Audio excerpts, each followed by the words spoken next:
If you've ever received multiple payments that show up as one lump sum in your bank feed, this video is for you. I'm showing you how to match those payments correctly in QuickBooks Online using undeposited funds, and I'll walk you through 2 different ways to do it. So here we are back on this new version of the bank transactions page that you're hopefully becoming accustomed to. And I'm going to repeat myself in each video just for a little while to help you to understand what's happening. And once again, this here is the information that has come directly from your bank and can be relied upon. And this here is the artificial intelligence and the QuickBooks learning. So once again, anything on this side here we can trust. Anything here we should take with a grain of salt. Now, because I'm using this particular weird file, the matching is not really showing up here. The sample company I normally use, as I mentioned, has not yet been updated to this new format. So as I mentioned, this happens a couple of different ways. One is perhaps you're taking a lot of credit card payments. They're all being settled into one amount as a deposit to your bank. Or perhaps it's still the old days and you're accepting checks and you're going to go to the bank and put them all in. What I'm going to do first is I'm going to receive payment for a couple of amounts that I've already sent invoices for. So pop up here to receive payment and grab a test customer here, and you can see I have an invoice outstanding for $550.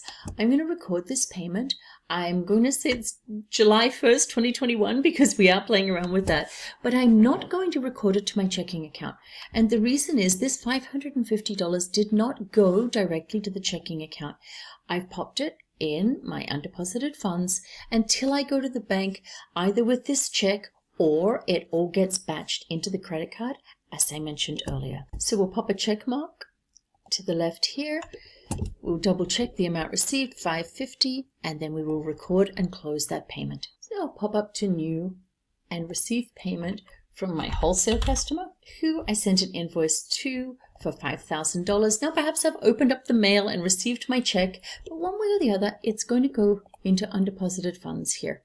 So once again, undeposited funds is where we put things to collate them to then deposit them into the bank. So we will record and close this. So now I've either batched up those credit card sales or I've gone to the bank, but here we have our deposit.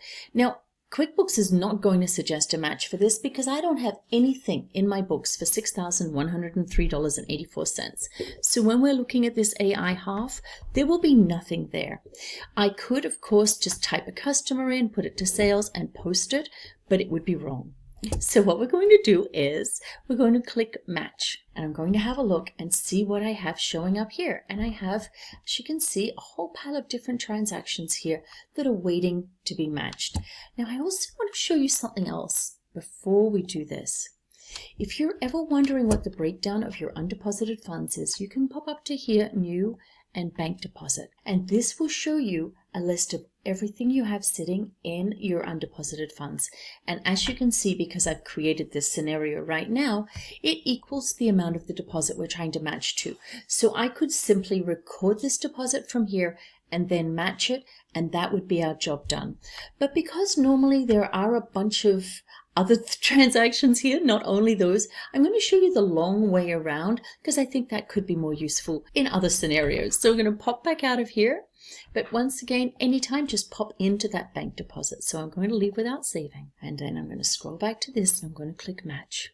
It's going to bring up transactions that either haven't been matched yet or are sitting in undeposited funds. So I know that the $5,000 was part of it. I know the $550 was part of it. And because I'm the one making, and I know $50.71 was a sales receipt that I just received payment on. So let's just check which of the other amounts there are. I obviously would know this. I would either be looking at a bank deposit slip or I would be comparing it to a sales report from somewhere.